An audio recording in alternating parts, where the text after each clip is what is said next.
Alrighty, so let's take a look at our new vocabulary words for lesson 10. So we have a new root this week and a couple of new prefixes. So our first root, or our new root this week, is bio, which means life. And our first word is antibiotic. An antibiotic is a drug that you might take that's used to kill harmful bacteria and to cure infections.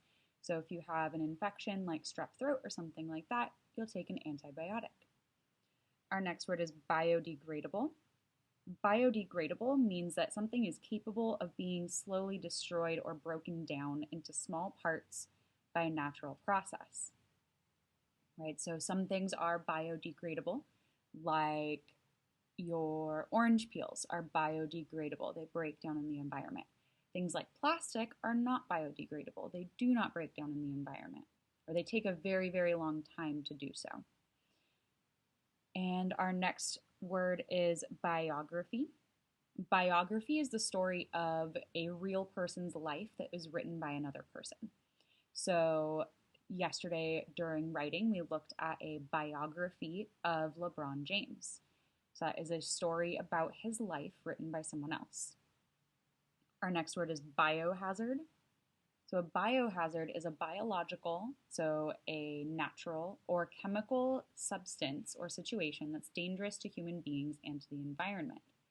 So sometimes there are maybe chemicals that are a biohazard, or if you go to the doctor, if they take off a bandage or something, that is biohazard, that can be dangerous to humans after it's been contaminated. And our next word is biology. So biology is a science that deals with things that are alive, like plants and animals. So if you want to be a veterinarian, you have to study biology. And then we have some prefixes. We have 4 prefixes. They mean kind of 2 different things. So we have ology and ologist, which means like the study of or a person who studies. So ology means the study of, and ologist is a person who studies. And then we also have phobia and phobe. So phobia means a fear, and a phobe means someone who fears.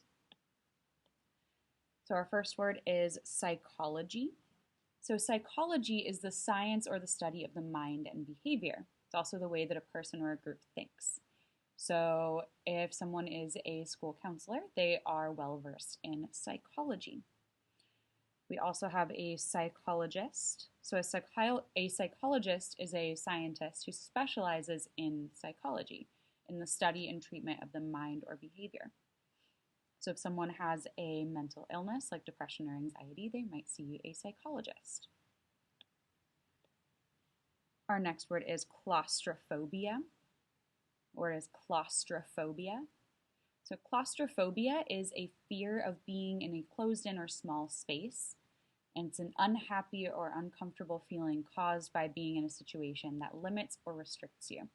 So like some people who have claustrophobia don't like being in elevators because they feel like they're in a closed-in or small space. Or they don't like being in large crowds because they feel like they're being limited to where they can go. Our next word is claustrophobe. So claustrophobe is a person who suffers from claustrophobia. So a person who is claustrophobic is called a claustrophobe. And our last word is hydrophobia. Hydrophobia is an abnormal or unnatural fear or dread of water. So someone who is really, really afraid of water wouldn't like to go swimming, maybe not like to take baths or things like that. So let's take a look at our activities for today. So this would be a really good time to pause the video and fill in the blanks, and then you can tune back in and check your answers.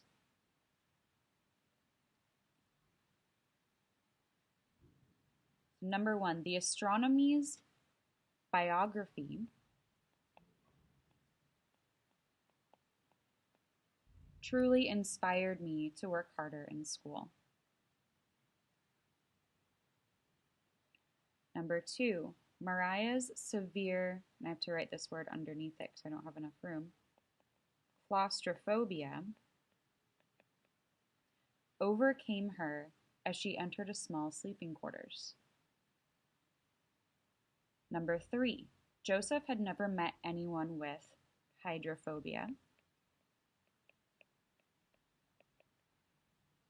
and as a water fanatic, he was very confused as to anyone could fear the water. Number 4, the doctors discussed which antibiotic to try next to treat the stubborn infection. Number 5, thankfully, more and more restaurants are switching to biodegradable, again, I'm going to write this underneath it, takeout containers. Number 6, the psychologist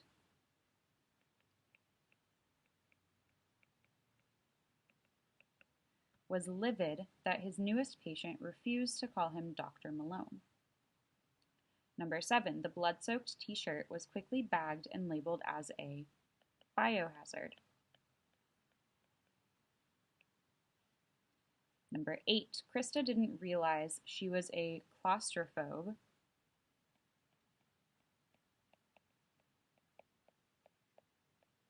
until she was forced into a locker by a bully. Number 9, one of her favorite classes in college was child psychology.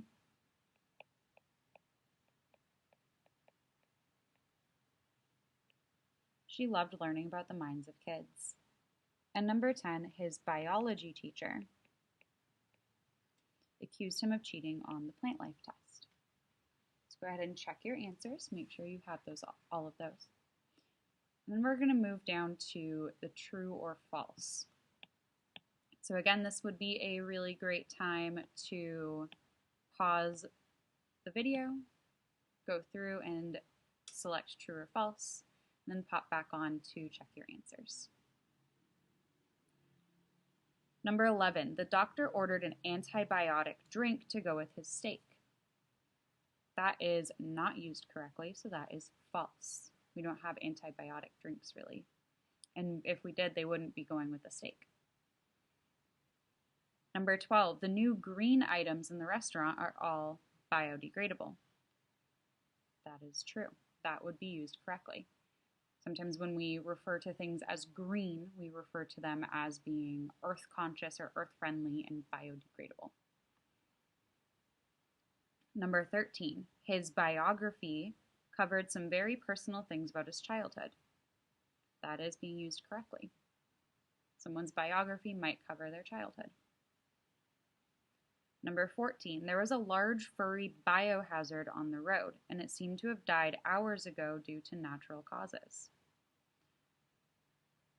So that could kind of go either way. You know, an animal that was hit by a car could be a biohazard. So I'm going to go with that it is being used correctly. Kind of a strange way to put it, but I will accept either true or false because we could call it a biohazard since it is something that is dead in the road. Number 15, Stanley has biology class first period and French second period. That is being used correctly. Number 16, DeMarcus took a class on the psychology of stress and trauma. That is also being used correctly. Number 17, my psychologist thoroughly explained the process of grieving. That is also being used correctly. Number 18 kind of makes me laugh. Claustrophobia, or the fear of Santa Claus, is a common childhood ailment. Well, the fear of Santa Claus might be a common thing for children, but that's not called claustrophobia. So that is false. It's not being used correctly. Remember, claustrophobia is the fear of being in a small or confined space. Number 19, Terry, a claustrophobe, preferred to sit near the door in the lunchroom. That is being used correctly. That would make sense that someone who doesn't like to be confined to small spaces or to in closed spaces would like to sit next to a door. They have an easy way to exit. And number 20, hydrophobia is the fear of storybook characters coming to life. Well, there is a fear of storybook characters coming to life, but it's not called hydrophobia. Hydrophobia, remember, is a fear of water. So that is false. That is being used incorrectly. So I have a secret word for you today. And that word today, I'm going to stick with my Thanksgiving themed words. And your secret word today is stuffing. All right, so please make sure that you have that word written down. So for your independent practice, you are choosing 3 other activities to complete. Make sure that you complete at least 3. So you should have a total of 5 completed. So these 2, so 3A and 3B, and then 3 other activities of your choice. All right. If you have any questions, please let me know.